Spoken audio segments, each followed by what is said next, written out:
Ao redor eu ouvi muitas pessoas adotando a questão do voto útil, principalmente em Ricardo Nunes, diante da possibilidade da chegada do Pablo Marçal. Agora, Deise, você falou muito sobre essa comunicação, de certa forma, violenta que foi estabelecida pelo Marçal em seu discurso ao longo de toda a campanha. Em algum momento ele entendeu que isso funcionaria. Mas você acha que escalou demais a ponto de chegar no caso do laudo forjado com assinatura de médico que já faleceu e de toda essa repercussão que esse laudo gerou?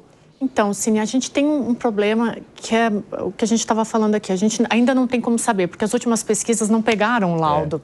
As pesquisas mostravam que cerca de 22% dos eleitores poderiam mudar o seu voto ali no dia da eleição, mas até então não se tinha nenhum sentimento relacionado ao laudo, por exemplo. Exato. E o que o Pablo Marçal conseguiu provar nessa eleição é que existe sim a possibilidade, como o professor falou, de um discurso antissistema crescer.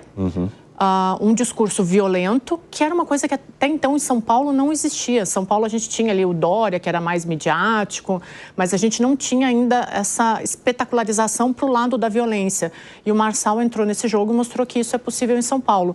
A questão da fake news, 48 horas antes da votação, a minha pergunta, eu acho que o que a gente tem que estudar e analisar é se essa fake news ela potencializou e levou o Pablo Marçal ali dos 24% que ele tinha um pouco antes, umas 48 horas antes da eleição, se isso elevou para 28% ou se foi uma escalada já natural. Apesar que dentro da margem de erro ele poderia chegar a esse volume mais ou menos. Exato, então é essa a pergunta que fica, mas eu acho que diante de tudo o que aconteceu, o que a campanha dele comprova, era uma coisa que a gente até então não tinha consciência, que em São Paulo existe sim a possibilidade desse discurso, nós somos um povo puro contra uma elite corrupta e imóvel que não dá atenção pra gente. Então o discurso antissistema ele está muito forte. Até porque a gente viu vários sinais disso também, né, Dávila? Teve a cadeirada, depois teve o soco na cara e aí se arrematou com um laudo. E mesmo assim o resultado se manteve dentro do que as pesquisas apontavam e muito ajustado. É verdade. Aliás, essa foi uma estratégia muito constante do Pablo Marçal, né? Ele entendeu que para ele ganhar a mídia, tendo um partido pequeno, não tendo tempo de televisão e de rádio, ele tinha que causar. Porque só se falava e ele causou desde o primeiro momento. E o último ato do laudo falso era o causar também, porque nas 48 horas finais da eleição só se falou em Pablo Marçal. E ele achou que isso seria suficiente para colocá-lo no segundo turno. Então, foi uma estratégia que o Pablo Marçal adotou desde o início. E ele foi coerente com a sua estratégia. As provocações, tudo tinha um momento, um crescendo para que ele estivesse na mídia, para que ele fosse, na verdade, o tema da discussão na mesa. E ele conseguiu isso. Então, agora, isso passou do ponto, provavelmente, nesse último lance e pode ter prejudicá-lo. Agora, eu vejo que tem uma coisa interessante. Nesse voto antissistema, mostrou uma coisa importante. Primeiro, que o Pablo Marçal conseguiu angariar o voto da juventude. E esse jovem votava na esquerda. E esse jovem mostrou que ele não é de esquerda, que ele é antissistema. Então, na hora que aparece uma figura forte, antissistema... E fala o tempo todo contra o comunismo, né? Exatamente. E isso é uma coisa que a esquerda vai ter que repensar, né? Porque ela perdeu esse eleitor jovem. Se tiver outro candidato antissistema mais crível... que era o voto do Boulos. Sim. O Boulos tinha esse voto, né? É verdade. Então, acho que esse é o primeiro fenômeno. O segundo é que, se Ricardo Nunes for eleito prefeito de São Paulo, o crédito tem que ser dado ao Tarcísio, ao governador. Ele foi, desde o início... O Tarcísio tinha uma consciência política muito importante. Como é importante a dobradinha com o prefeito de São Paulo. Ele falou isso mais de uma vez. Falou mais uma vez. Assim, não dá para ter uma pessoa que a gente não tenha afinidade para tocar os grandes projetos. E Tarcísio está com o maior orçamento de investimento da história do estado de São Paulo. Que acabou de lançar. Precisa tocar um monte de obra e não dá para ter uma pessoa imprevisível na prefeitura. Então, assim, o Tarcísio entendeu a importância do prefeito Ricardo Nunes em São Paulo para ter esse laço. E o terceiro ponto, que nós não comentamos muito aqui, mas que é fundamental na eleição, e a Bia vai poder comentar isso, você tinha 1.045 candidatos a vereador em São Paulo. O prefeito Ricardo Nunes tem a maior coligação. Então, ele tinha um exército de candidatos a vereador pedindo voto para ele. Santaiada até não querer mais. Isso faz a diferença na reta final. Alguém chegar e falar, você vota em mim aqui, mas se não eleger o prefeito, não vai chegar recurso aqui. Tá? Então, precisa votar em mim e votar no prefeito. Então, ele tinha como cabo eleitoral os candidatos a vereador. E isso faz diferença, sim, nesse corpo a corpo da reta final. Agora, Bia, mesmo diante desse exército que foi mencionado ali pelo Luiz Felipe Dávila, a presença do Pablo Marçal no pleito, em algum momento, me dava a sensação de que a campanha do Nunes estava tensa. E essa situação, a presença do Marçal, bateu de maneiras diferentes para o Nunes e para o Boulos. Porque para o Nunes era a possibilidade de ocupar o espaço que ele queria ocupar no segundo turno. Para o Boulos, poderia se tornar um desejo diante das pesquisas apontando que um segundo turno entre ele e Marçal poderia garantir a entrada do Boulos, diferentemente do que aconteceria se o Nunes fosse para um segundo turno com o Marçal. Como que isso caiu para ambas as campanhas?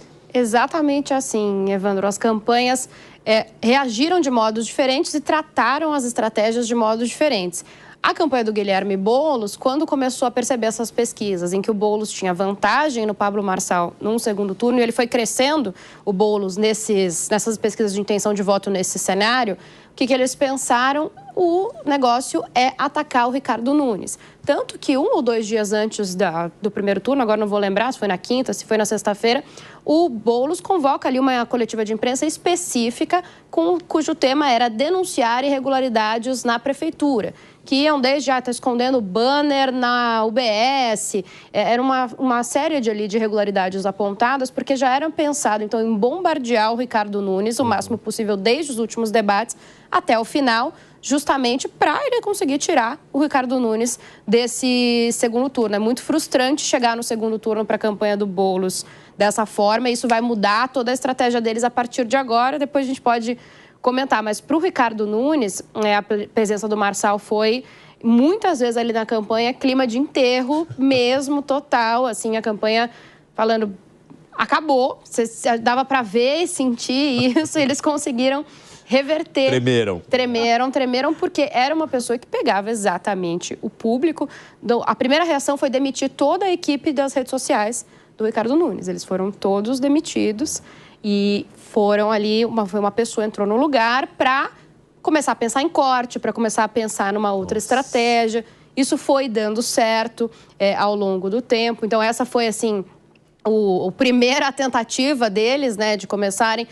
O Nunes foi bastante treinado para não rebater de forma muito forte o Marçal, para passar uma imagem de uma pessoa mais centrada, né? Teve debate ali que ele foi trocada a ordem, ele era o primeiro a dar entrevista para a imprensa depois, foi pedido para ele ficar para o final, porque ele precisava se acalmar e aparecer com uma boa postura. Então foi um pouco ali do que foi sendo desenhado para pegar esses votos e também os indecisos. Eles trabalharam bastante em cima dos indecisos, principalmente nesse final aí, achavam que era uma boa cartada. E dentro dessa história entrou também a estratégia da Tabata Amaral, né, que foi para um lado mais combativo, inclusive contra o Pablo Marçal, e que de certa forma fez ela crescer nas últimas pesquisas. Como é que você acha que a Tabata sai dessa eleição? 600 mil votos, Alan Gant? Olha, para ela foi bom, ela projeta ainda mais o nome dela em nível nacional, né? Ela já é uma deputada bastante conhecida, mas agora se torna ainda mais conhecida, e ela perfeitamente se encaixaria ali dentro do PSDB, né? Uma esquerda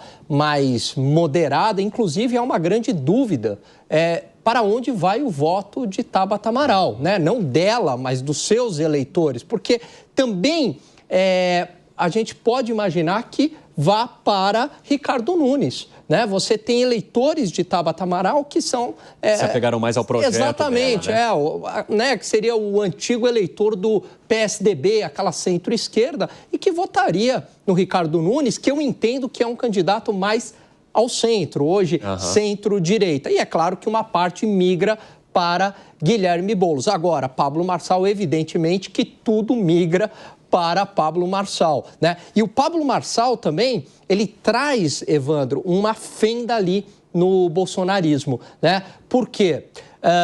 Porque havia uma insatisfação de eleitores do Bolsonaro após a eleição, pelo silêncio do Bolsonaro, quando ele perde a eleição. E aí surge uma nova liderança dentro da direita, e aí entendem que há essa possibilidade. Novas lideranças surgindo. Então, em certo sentido, essa fenda que provoca Pablo Marçal enfraquece um pouco o Bolsonaro.